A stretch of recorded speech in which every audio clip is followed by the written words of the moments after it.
Alright, Midnight is World of Warcraft's next expansion, and it's taking us back to Silvermoon City as the Void closes in. And just a quick heads up, I'm using a little bit of beta footage from Silvermoon City, so if you're avoiding spoilers, now is your warning to minimize it, and don't look until the video's over. In the next few minutes, I'll be giving you a full breakdown, release date, additions, headline features including player housing, new zones, the hub, and what Endgame looks like with dungeons, raids, delves, and the new prey system. Then we'll hit the new allied races, the Demon Hunter spec, PvP additions, and the biggest UI and quality life changes as well. Chapters are on screen, so let's get into it. Like I said before, Midnight is World of Warcraft's 11th expansion and is the second part in the World Soul Saga trilogy. The game is currently scheduled to release on March 2nd, 2026 at 3 PM PST. Epic Edition owners will be able to access the game on February 27th, 2026, which is 3 days prior. There are currently 3 versions of Midnight today, which are the base game, the Midnight Heroic Edition, and finally the Midnight Epic Edition. The Midnight Base Edition basically gives you the base game of Midnight, as well as War Within to fly around Dawn Ago. It also gives you a juicy level 80 boost and access to player housing early, as well as 500 Trader Tender. The Midnight Heroic Edition gives you all the same as above in the base edition, plus an extra 500 Trader Tender, taking you up to 1000 Trader Tender, Lightwind Dragonhawk mount, and the Light Strider Remnant Transmog set as well. Then finally you have the Epic Editions, which gives you an additional 1000 Trader Tender, taking you up to 2000 Trader Tender, as well as the Lightwing Dragonhawk, the Light Strider Remnant Transmog set, access to Midnight 3 days early itself, and 30 days additional game time. You also get the Hope Flutter and the Doom Feather Pet, the Void Strider Transmog set, the Void Wing Dragonhawk, and the Void Light Surger mount as well. Including this, you also have the Light Infused and Void Corrupted decor items for the new player housing, and the Light Infused and Void Corrupted fountains, and some paintings of Valeera, Turelion, Arator, and Xalatar for your home as well. Everything you need to get Midnight ready for your house. Speaking of houses, let's dive into it. So let's talk player housing. There are 2 components for player housing, which is your house and your neighborhood. So player housing is a new feature that's been added to World of Warcraft and is a feature that's going to be one of the pillars of World of Warcraft going forward. As players will always have the ability to improve the house and enhance it, but there will never be an end game for it. This allows you to go beyond the current content and hopefully build upon your house from where we finish the World Soul and beyond there as well. The system also allows players to purchase a house and neighborhood, and players are given the ability to design and decorate their house to suit their wants and needs. Players will also be given a set of neighbors, which can be friends, guildmates, or random people who exist within the same area. This feature is currently available in WoW, but you need to purchase Midnight in order to access this. Housing items and decor items can be purchased or gathered around boss drops or achievements throughout the game. If you want to see me cover some of these, let me know in the comments below, and I'll do a full guide in it in detail. Then let's discuss neighborhoods. When you first log in after buying Midnight, you'll see a quest called a house view. This will kick off the quest line and get you into a neighborhood and get your house. These neighborhoods are usually shared unless you get a charter neighborhood or a guild charter neighborhood, which you either need 10 signatures for or 10 active accounts for in order to do so. So if you want your own private neighborhood, you have to think about it and have the friends to support it as well. Now, it's key to remember that player housing is a social system, and that means, unlike the garrisons of Warlord Draenor, it means anyone can come and walk around, and it isn't isolating by itself, so it's key to remember that when decorating your house. Neighbours are also present in instances, and neighbours will be your neighbour unless they decide to move. And your house is your own instance itself within its own neighbourhood. A couple other things to call out: neighbourhoods are either located in the neighbourhood zones of Razorwind Shores for the Horde and Founders Point for the Alliance. Like we said before, neighbourhoods can be public or private, and each neighbourhood can house up to 55 similarly sized plots, which can have a house of its own. And one last thing to remember, neighbourhoods are sanctuaries, so no PvP is allowed. One thing to remember is your plot is also your own space. There are permission systems that allow you to decide who can and who can't enter the plot, and houses have independent systems that can allow or deny friends, guildmates, neighbours, or anyone else trying to access your house or plot separately. So it's a great way of keeping yourself to yourself, or asking people to join in and have a look around your house. These permissions can be changed at any time, so you can open up your house for a party if you wish, or close it again once the party's over, and any remaining visitors will be chucked out. There's no cooldowns on the permissions, and the system checks are checked frequently, so you can make it a running, moving thing. Moving from houses to classes, it's also worth calling out that we have a new Devourer Demon Hunter coming out. The Devourer Demon Hunter is the third specialization within the Demon Hunter class. This specialization is a mid-ranged DPS role. This uses a mix of ranged and melee abilities, which are imbued with void and cosmic damage. This also opens up the door for Void Elves coming down to the Demon Hunter role as well.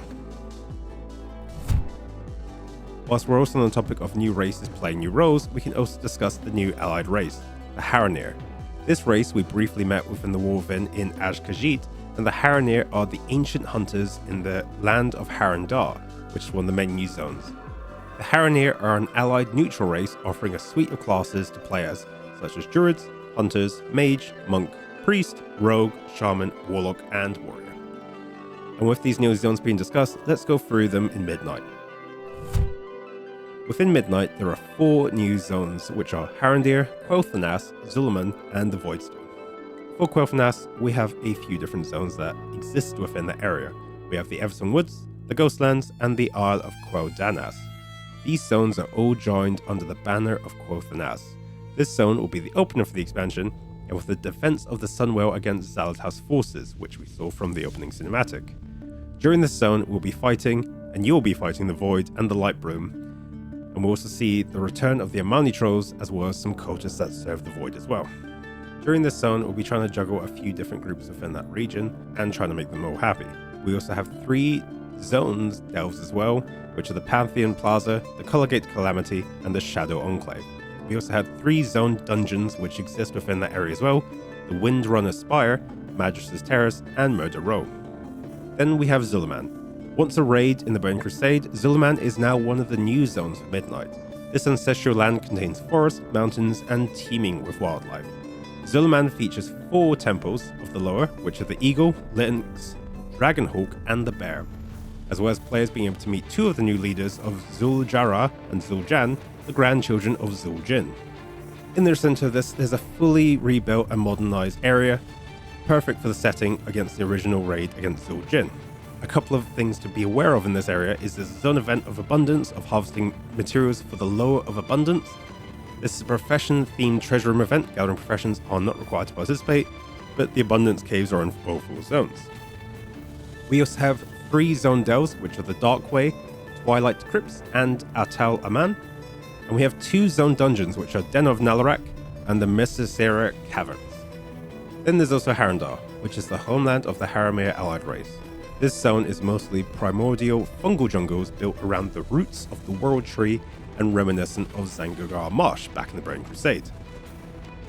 This area shows lots of life from plant matter, fungal towers, moss bridges, and bioluminescent wildlife.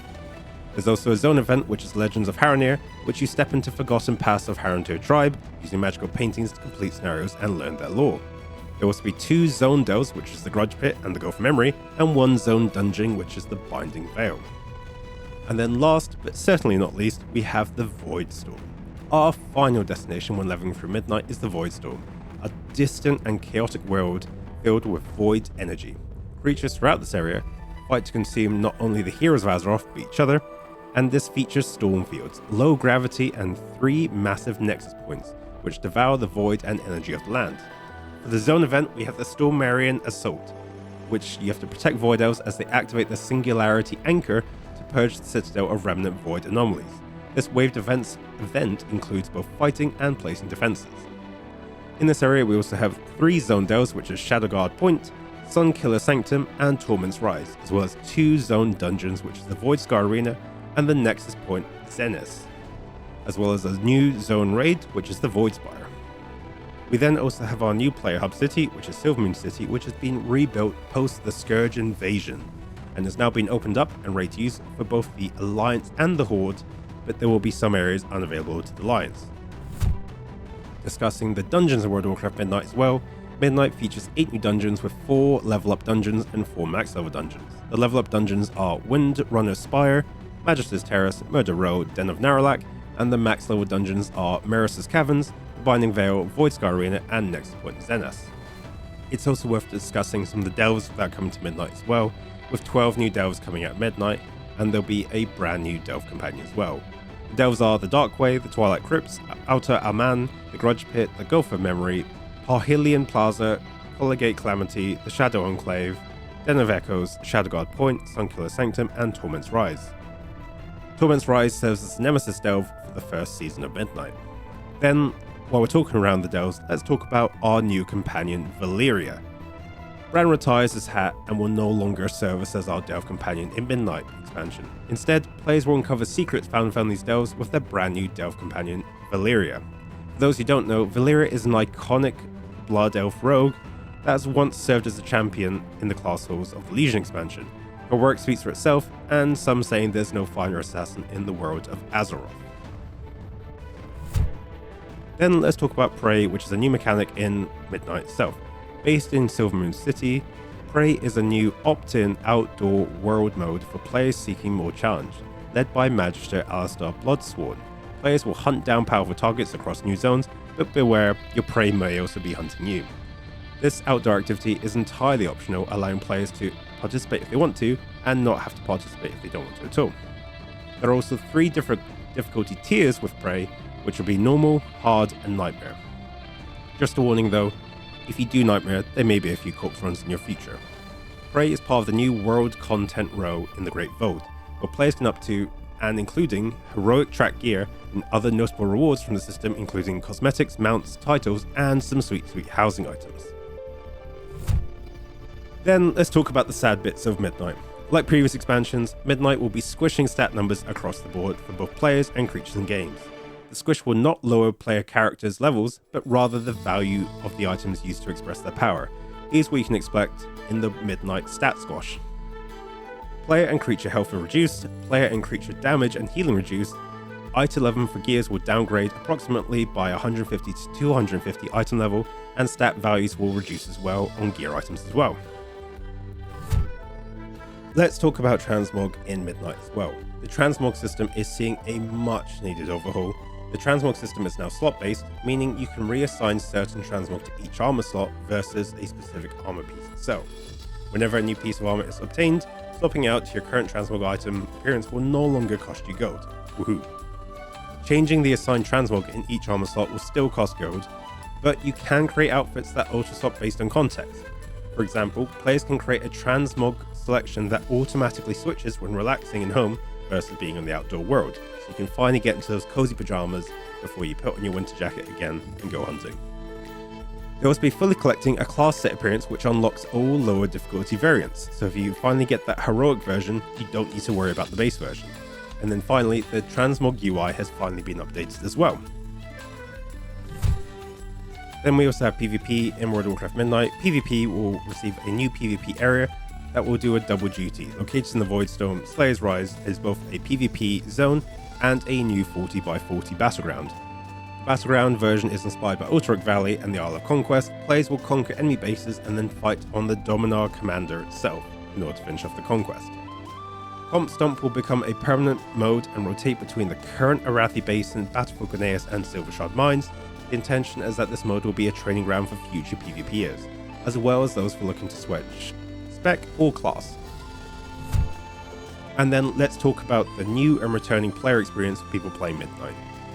The new and returning player experience is getting some attention. Whether you just started your World of Warcraft journey or coming back after a break, the game will have plenty for you to jump into, and here's all you need to know. There will be the Exile's Reach, which has been retailed to funnel beginning players into the Dragonflight. Major lore changes like Rathian, Khadgar, and Alexstrasza will be included. Chromie time still exists for players leveling oats, but first timers will be waking up to the Waking Shores and into Dragonflight right after Exile's Reach. This beginner player version of Dragonflight includes story mode versions of the final raid bosses, so you can have a full story experience, and ends at level 70. For returning players, you'll be taking your tour for the Arathi Highlands. With Jaina or Thrall getting up to speed, this is a simplified, directed version of the game tailored for returning players. You can drop in and out at any point. Completing the scenario will grant you level appropriate gear, whatever you happen to be, and this experience also includes tutorials for skydriding, interrupts, and more. There will also be a War Within catch-up which will offer a shorthand questing experience version of the War Within, hitting all the story highlights for players just joining the Worlds of Saga. This should only take a couple of hours. Whilst it is available to everyone, this will have beginners moving themselves up from level 70 to 80. Then finally, let's talk about the user interface updates in World of Warcraft Midnight itself. The new suite of gameplay assistance tools continues to see updates. We've got new combat tools, including customizable nameplates, damage meters, and boss ability timers. There will also be a new Journeys tab, which is a one-stop shop for keeping up to Renown, Delves, and Prey progress in check. And this includes a shortcut to the Great Vault progress as well. There will also be a cooldown manager for customizable aura tracking, debuff sounds, and sound alerts, no more GTFO. There will also be a combat assistant, which is smarter logic for assisted highlights and single button play.